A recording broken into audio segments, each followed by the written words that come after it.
நாட்டு மருத்துவத்தில் நம்ம இன்றைக்கி பார்க்க போகிறது ஒரு அரிய வகை காய். இது பேர் சுக்கங்காய். துண்டைக்காய் மாதிரியே இருக்கும், பெருசாக இருக்கும். இது சுக்கங்காய். இது நம்ம எதுக்கு பயன்படுத்தலாம்னு பார்த்தீங்கன்னா, எது மருத்துவ குணம் இதுக்கு சுகருக்கு இது மருத்துவ குணம் நிறையா இருக்குது. சுகர் கண்ட்ரோல் பண்ணுறதுக்கு, பிபி கண்ட்ரோல் பண்ணுறதுக்கும் இதுக்கு மருத்துவ குணம் இருக்குது. இது நம்ம என்ன பண்ணணும்னா, இதை எடுத்து கட் பண்ணிடணும். நாளாக கட் பண்ணி வெயிலில் ஒரு வாட்டி காய வச்சுட்டு, அதுக்கப்புறம் இதை எடுத்து தயிரில் போட்டுடணும். காய வச்சதை ஒரு நாள் காய வச்சுட்டாலே போதும், கொஞ்சம் காஞ்சிடும். அதை நீங்கள் தயிரில் போட்டு, தயிர்லேருந்து கொஞ்சம் ஒரு நாள் ஊற வச்சிடணும். கட்டியான தயிரில் நீங்கள் ஊற வைக்கணும். கட்டியான தயிரில் ஊற வச்சுட்டு நீங்கள் அதை எடுத்து ஒரு நைட் ஃபுல்லாக ஊற வச்சுட்டு மறுநாள் காலையில் எடுத்து நீங்கள் வெயிலில் காய வச்சுக்கணும். அதை வெயிலில் காய வைக்க அது என்ன ஆகும், அது தயிர்லாம் வற்றிடும். தயிர்லேயே வற்றிட்டு காய் சுருங்கிடும்.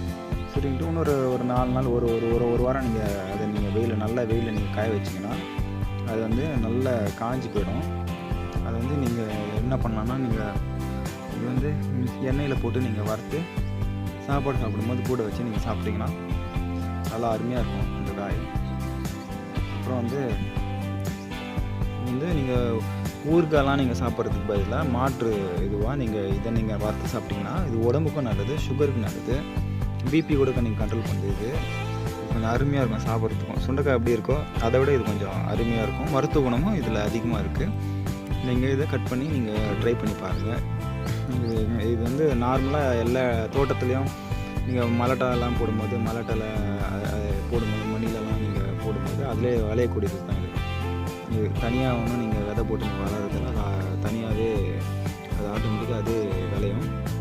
இது பாருங்கள், நீங்கள் இது இந்த எல்லா இடத்துலையும் இருக்குது. இந்த இடம் ஃபுல்லாகவே மண்ணில் போட்டுருக்காங்க. அந்த இடத்துல எல்லா இடத்துலையும் நீங்கள் இதை பார்க்கலாம். இது மோஸ்ட்லி நிறைய பேருக்கு இது தெரியாது. நீங்கள் ட்ரை பண்ணி பாருங்கள், இது அருமையாக இருக்கும். இது அரிய வகை காயில் இது ஒரு அருமையான ஒரு காய். இது பார்த்து ட்ரை பண்ணுங்கள். தேங்க்ஸ்.